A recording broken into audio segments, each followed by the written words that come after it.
section, we want to talk about engagement criticality. Now, when we talk about engagement criticality, we are talking about the fact that we already define what criticality is. That vendors are either critical or non-critical.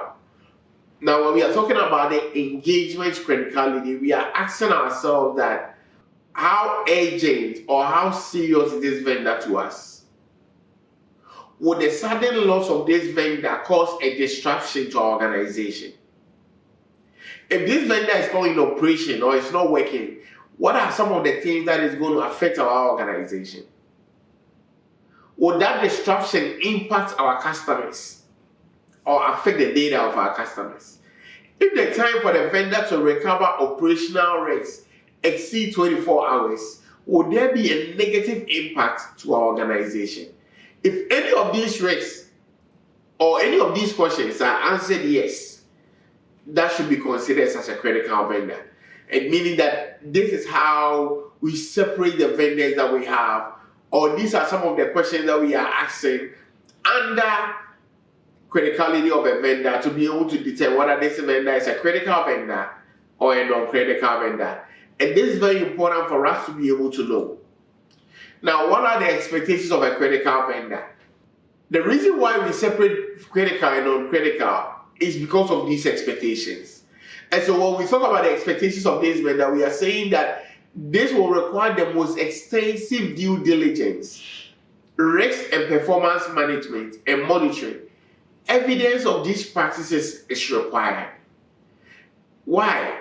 If it is a critical vendor, you don't just do just a mere questionnaire, you look at it and you go.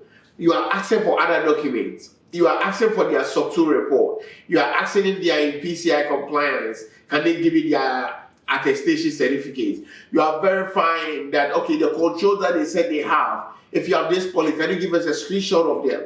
Just to be able to validate why it's a critical vendor. We don't want to go ahead and do any due diligence or run through it so that later any issues comes up. We want to be able to make sure that we are going into details and having a better understanding of the system.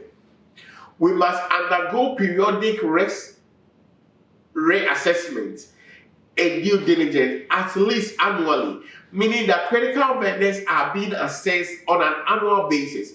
If you are a critical vendor, we need to be able to do a reassessment every year just to make sure that your controls are in check.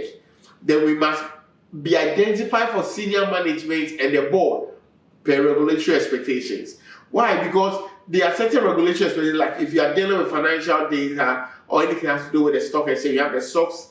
We need to be able to report these vendors, make sure that we have set vendors and we are reporting on these vendors, on the security posture of these vendors, so that they can also value the relationship we have with a vendor.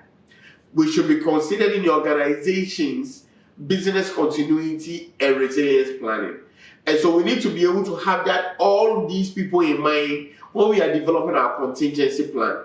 And we also must always in scope for internal audits and regulatory exams. Why? Because we need to make sure that our internal audit is covering that, hey, we have this kind of vendor which is a critical vendor. We need to audit them or assess them or make sure that we have assessed them within the last year so that it becomes part of the processes that we can be able to go through and check when we come in to do our regular audits. And this is what I want to cover in the class. Now, I know that you understand who a critical vendor is, the expectations of that critical vendor, or when we say that an engagement is a critical engagement, you know what goes in there. Thank you, and I'll see you in the next class.